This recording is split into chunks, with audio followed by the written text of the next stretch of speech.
وأنا أقرأ في كتاب الله سبحانه وتعالى مررت بهذه الآيات: أعوذ بالله من الشيطان الرجيم، بسم الله الرحمن الرحيم، ألف لام را، كتاب أنزلناه إليك لتخرج الناس من الظلمات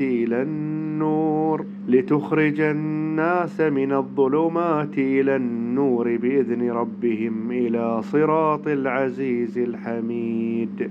الله الذي له ما في السماوات وما في الأرض، وويل للكافرين من عذاب شديد.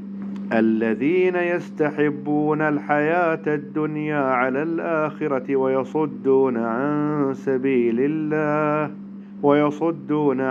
سبيل الله ويبغونها عوجا، أولئك في ضلال بعيد. اللهم أخرجنا من الظلمات إلى نور الهداية، وارزقنا تلاوة القرآن وتدبر آياته آناء الليل وأطراف النهار، واجعل القرآن ربيع قلوبنا ونور صدورنا وجلاء لهمومنا يا أرحم الراحمين.